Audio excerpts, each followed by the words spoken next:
Hey, everybody, welcome back to the channel. Tonight we're here with 1967 top 50 songs. We're each going to read off our top 10. I'm here with Brian, Massey's Main Entertainment, Entertainment, Randall Nelson, and Doc, the usual foursome. Doing this. This is the third installment of this series. We've done 65 and 66. If you haven't watched them yet, go over and check them out. We also have a poll of the top 4 songs that year for the audience members to go out and vote, since they're not participating in this. So we'd like to get a little sample size, a little difference of opinion, if you don't mind. That would be fun to look at too. Leave some comments. If it's not one of the 4 that's listed, feel free to insert your own favorite song of the year or best song, whatever. Guys, we're looking at 1967, the Summer of Love. Lots of fantastic music of the 60s. Anxious to see your individual lists as we pull them up. Tonight's order is going to be Randy, Brian, Doc, and myself. And just to refresh everyone's memory, we show each individual top 10 list, and then at the end, we'll look at the master list where all 50 songs were ranked that we looked at. We actually looked at more than 50, but we submitted 50 and then have a point system in place to take a look at them. So let me pull up the screen here. Where the heck is it? This will be edited out because I already screwed it up. So I'm going to repeat saying, let me pull up the screen here. Sounds better when you say it, Rich. Yeah. So let me pull up the screen here and take a look at our first 10 songs of 1967. So, Randy, take it away. Let's see what you got. Run it down for us, please. All right. My number 10 was the signature soul cheating song, Dark End of the Street by James Carr. He's my favorite soul singer, and anybody that likes Otis Redding should check out James Carr. My number 9, Break On Through to the Other Side, The Doors. It's the great opening track off their debut album. Got a slight Latin rocking feel to that one. Of course, then I got Purple Haze, Jimi Hendrix, sometimes called Acid Blues, but he's got the amazing guitar work on that one. Number 7, Brown Eyed Girl, Van Morrison, one of the most infectious pop songs ever, I think. And What Was Going On Behind the Stadium. Depends on if you heard the edited version or not. Number 6, Nights in White Satin, The Moody Blues, an epic tune that's really at its heart a love song. I also love the spoken word part that's done in that song as well. Number 5, For What It's Worth, Buffalo Springfield, written about the Sunset Strip riots, but could be applied to many conflicts. Number 4, Waterloo Sunset, The Kinks.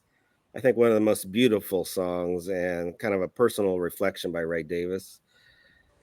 Number 3, I've got I Can See for Miles, The Who, an epic song of betrayal that lets Keith Moon into overdrive on the drums. It's just fantastic on that one.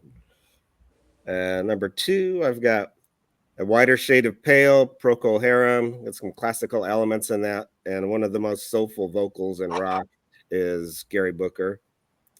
And number 1, Day in the Life. A lot of people might call this the best Beatles song ever, but it's certainly one of their most innovative. And it's my 10. Nice. Perfect. Very good.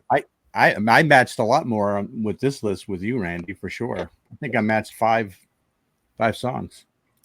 So half your list. Yeah, that's I'm not going to say anything until I get to Undeniably great. The only one that I don't know is the number 10.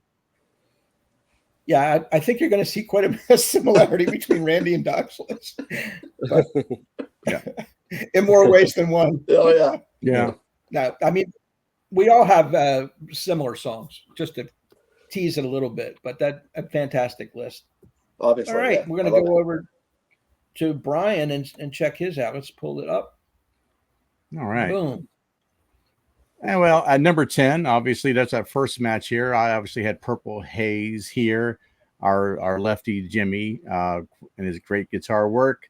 Really a staple of classic rock from the 60s. I've got Day in the Life here. Not that dislike the song at all. I just really like these other songs ahead of it more as far as what I would normally listen to. It is a great song, though, and you're right. It's been one of their more creative songs that they've had. Number 8, I've got the psychedelic, psychedelic rock. Go figure, right, guys? Psychedelic White Rabbit from Jefferson Airplane. I don't know, LSD infused Alice in Wonderland themed song, I guess you could call it. Number 7, I've got For What It's Worth by Buffalo Springfield here. Really kind of a staple song, it seems, in any war movie that you heard about the Vietnam War. This song seemed to make its way into a soundtrack somehow. Also had Brown Eyed Girl, just like Randy did, from Van Morrison. He's absolutely right. Very, very catchy tune. Number 5 for me, I'm a big fan. This is probably my favorite song by Smokey Robinson, and that's I Second That Emotion. I remember I probably heard it the first time, even though I lived in a household that played a lot of old music. I think I remember it as a child, though. The first time was on the Big Chill soundtrack in the 1980s. So it's a really great song. I used my wild card here at number 4 and took a blues song, Born Under a Bad Sign by Albert King. It's the self-titled, it's the title track from this album of the same name, obviously. Just a great blues tune, and I'm just a big fan of the blues music here, especially in the last 5 years. I got Ruby Tuesday by the Stones here at number 3. One of their little bit of a change of pace from their blues rocking type of sound, and really just a great tune. Number 2 is kind of sliding back into that psychedelic a little bit more with Dear Mr. Fantasy from Traffic. Just really smooth tune. I can imagine a lot of people like to take a couple of hits off the old doobie and chill and relax and enjoy the song. And I got Moody Blues here at number 1 here. It's a song that seems to like really stand the test of time, to be able to appeal to multiple generations of fans. A lot of early Moody Blues was a lot of early progressive type of sound and very interesting sounds. But this one here seemed like on Days of Futures Past, kind of like this jumped out and kind of like propelled them into ultimate stardom, I think, as being a classic rock staple. So that's my 10. That's a great list, and I actually have Born Under a Bad Sign as a wild card too, man. Oh, awesome! A little farther down. Oh, nice. That was Very cool. nice. That was the first time we hit on that. I wasn't going to mention that, but I'm glad Randy did. And I thought that was really amazing. You both picked out something that wasn't on the ballot, added it as a wild card, and showed up on both lists. Very cool. Very cool. And the rest of that is so 1967 all the way through. I mean, White Rabbit, For What It's Worth, Purple Haze, right on up to Nights of White Satin. Just great, great songs all the way, top to bottom. So let's look at Doc and see what he's got. Let's see what Doc's got going on. Well, I think you're going to find that Doc's got almost like the mix between Randy and Brian's list. Yeah, it looks like exactly yeah. Right. That's right. I'm not giving away too much now. You're looking right at it, everybody. So there you go. Starting off number 10, Strawberry Fields Forever. You want to talk about the little psychedelic vibe here from the Beatles side. Definitely has a bit of that vibe. It flows right into She's a Rainbow by the Stones, which definitely has that side to it. So yeah, definitely a different sound for the Beatles at that time. But I really love the tune, man. It's a great song. I guess I'm still sticking with it, right? With White Rabbit from Jefferson Airplane. I think there's one song that talks about 67, maybe in a nutshell. It could be that tune, man. I don't know. Great song. Still a great song. There's Traffic, Dear Mr. Fantasy, showing up at number 7. There you go, Brian. So White Rabbit, Dear Mr. Fantasy, Brian, I think. We have a couple there. Yeah. Yep. I think it goes probably back to Randy here, I guess, with Purple Haze, popping in from Jimmy at number 6. And this might look a lot like Randy's list, to be honest with you. Waterloo Sunset from the Kinks, number 5. It's just a beautiful song. They're probably the best tune. Debatable, but depends on my mood for the Kinks, but it's right there. Floating that in with the iconic Ruby Tuesday from the Stones again, from number 4. you're right, a little bit of a different sound for the Stones, but a classic song. Here we are, 50 some odd years later. Great tune. Randy knows, and I know Randy, and Randy knows me, but yeah, we're both kind of Who guys, and I Can See for Miles is right there for me, man. It's a rockin' Who song. Just love the sound of the Who, man. I go and watch videos just every once in a while just to catch up if I haven't seen anything or heard something in like 3 or 4 days from the Who. That's just the way I am. So, A Whiter Shade of Pale, Procol Harum, man. Number 2. Can be debated, I guess, maybe as the best song of the year and stuff like that. I didn't even have it on my list in some senses. I love Hamburg and stuff like that from this album as well. I think it's a beautiful song, great tune, really catchy as well. A Whiter Shade, maybe in hindsight, is maybe one of the best songs ever. So, to get right down to it. But A Day in a Life with the Beatles might be just a tad higher for me this year, right now in my life. 5 years from now, could be the other way around, but right now I got A Day in a Life at number 1 for the Beatles. Yeah. Honestly, I would have just you through and through. We had 5 matches as well. I would have thought Whiter Shade of Pale would have been your number 1. I kind of jotted that down. Oh, yeah. I would have thought that would have been. I know you're a huge fan of Procol Harum. Yeah.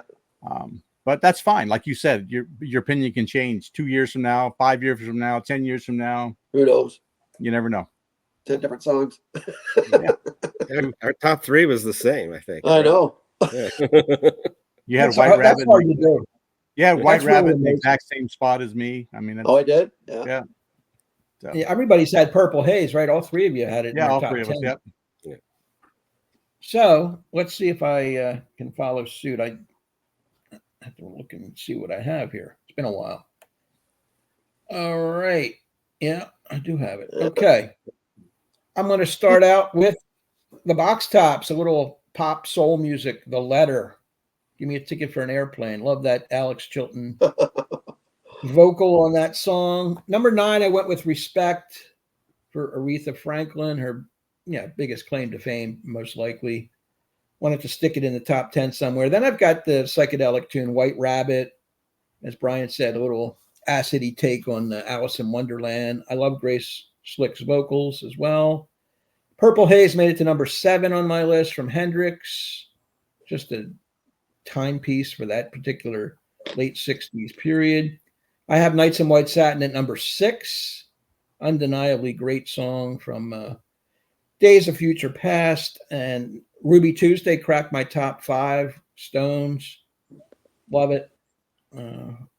What can I say? It's one of the Stones' best songs, especially in the 60s. I have For What It's Worth, the Buffalo Springfield protest song at number 4.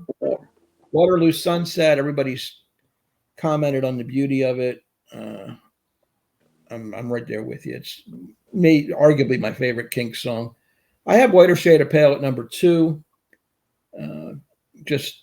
I like the imagery and the room upside down and everything. Everything he's talking about, it fits into that late 60s vibe. And of course, I have A Day in the Life by the Beatles. I like the construction of the song with the John stuff and the Paul stuff meshing. I read the news today. Oh boy. And then Paul jumps in. I woke up out of bed, all that stuff. Just a beautifully constructed song off of Sgt. Pepper. So there's the list. That's great. I love the Box Tops, The Letter. Yeah. I'm glad you squeezed that in there because I was trying to find a way to get it, and it just couldn't fit on mine. I think we matched on 6 of these, Rich. Excellent. Yeah. Most of the lists we cross matched a lot with different songs. Yeah. It's always tough to squeeze one in, but then you got to squeeze one out that, like you said. Right. And I did the same thing. Whatever my number 11, 12, and 13, they could have easily been on the top 10. So tough year to rank. That's the fun of it. The same 1 and 2. Yeah. Yeah. Yep. Actually, so do I. I did not have the Who song. I didn't have I Can See for Miles in my top 3 like you guys did, or 2 you guys did. So yeah, I had Day in the Life, but I only had it at number 9. You all had it at number 1, but at least it was in the top 10 for me. So I mean, that's I think everybody would agree it's a top 10 song. So I think 3 of us had. Did 3 of us have Ruby Tuesday? 3 of us had Nights in White Satin. Yeah, I think so. Yeah, a lot of good stuff there. So let's take a a gander at the overall ranking, and we'll All see right. what just missed the list. All right, we're going to bring up the total points scale here. As you can see, 3 of the 4 of us had a day in the life, so that's going to win the number 1. Look at number 2 is a whiter shade of pale with 3 2s. And here comes Knights in White Satin sneaking in that number 3 spot, which is deservedly so. It had a good showing here all the way around at number what? It got 2 6s, a 1, and a 15. Yeah. So really strong. And it finishes, as you can see, with 21 points. 21. Real strong. Then we have Ruby Tuesday in the 4-hole. Waterloo Sunset. We had a 3, a 4, and a 5. Brian had it as a 32, so that sort of brought it down. But that's the way it goes. For what it's worth, again, 3 top 10 finishes. Doc had it at 17. Yeah. I can see for Miles, we had 2 3s, but Brian and I each had it in the 20s, 22 and 25. So that it still finished at number 7 overall. Purple Haze, all of us had it in the top 10. That's excellent. Yeah. That's funny that all of us had it in the top 10, but it still didn't come in until like number 8. Yeah. Yeah. And then you got Dear Mr. Fantasy. We had 2 big fans of that in the top 10, Brian and Doc. Randy and I had it ranked, but not quite as high. And rounding out the top 10 is Brown Eyed Girl, which had a 13, a 6, a 12, and a 7. Pretty strong. Pretty strong. Yeah. Yep. And look at just the outskirts here. With some of these made the individual list, but not quite in the master list. White Rabbit, Respect, The Letter, I Second That Emotion, Break On Through. Light My Fire is the first song here at 16. It was on nobody's top 10, but still scored enough points to finish in the top 20. Nice.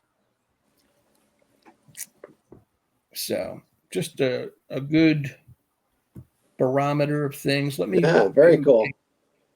Let me go down a bit and see if we can see what finished in sort of that second rung of songs. Yeah, She's a Rainbow. How about just dropped in to see what my condition was in by the first edition? Yeah. It had 3 votes, but just made the 20 list. Happy Together was on all 4 of our lists, but as you can see, it had a 40 and a 50, so it didn't quite get enough points to garner elevation here. Some of these other classics like Get Together, Sunshine of Your Love, Penny Lane, great songs all the way through. Velvet Underground's highest ranking was Waiting for the Man, which had a 13 and a 15, but Doc and I left it off our list. So you can come after us, all you Velvet fans. Lucy in the Sky with Diamonds. I thought that would do better because everybody ranked it, but it just barely got point. Only had 4 points overall in our system, our scheme. Like Chain of Fools, everybody had it. Everybody had Chain of Fools too. Yeah, the 30s. Oh, 237s, 234s. Isn't that amazing? 237s and 234s. So we're thinking alike on that. Randy, we had a lot of songs the same. It's just difference in rankings. You know what I mean? Yeah. And looking further down, Incense and Peppermints is one that I really like at 27, but it didn't get enough steam. Ode to Billy Joe, another all-time classic down there. And as you can see, Different Drum. Everybody's Been Burned had a wild card vote. I Am the Walrus. I Am the Walrus did not get any love at all. It had a 20 vote from Doc, and the other 3 left it off the list. That's a tough one to leave off, man, for 50 I'm songs. upset when you guys had Gene Pitney. I'm the only one Gene Pitney. Yeah, we have one Gene Pitney vote. Well, I'm the only one voting for Velvet Underground, it seems, except for Randy, I think, that voted for some, yeah. And Doc was the only one that had Floyd at See Emily Play at number 22. Yep. But I'm a Floyd guy. That makes sense to me. He is. There it is. That's just a little recap of how we voted on Pretty solid top 10, man. Pretty solid top 10. Yeah, that's a really strong top. It's a great year, obviously. Yeah. So that will pretty much wrap it up. I just want to mention the passing of Quincy Jones in the last day, and just an all-time icon of production, composing, arranging for so many artists. A span of 55, 60 years at least that I know of. He was 91 years of age, touched a lot of people's lives. So R.I.P. to Quincy Jones. Definitely. Fantastic humanitarian as well, I think. So we didn't want to overlook that. Anyway, and thanks for everybody for checking this out. Stay with the series if you can. Leave some comments in the section below. Subscribe to Brian at Massey's Main Entertainment. Subscribe to Randy at Randall Nelson. We'll be back with 1968, another monster year. A little bit different than 67, but great nonetheless. So please check that out. Thanks, everybody, for watching. We'll see you next time with 1968. Take care.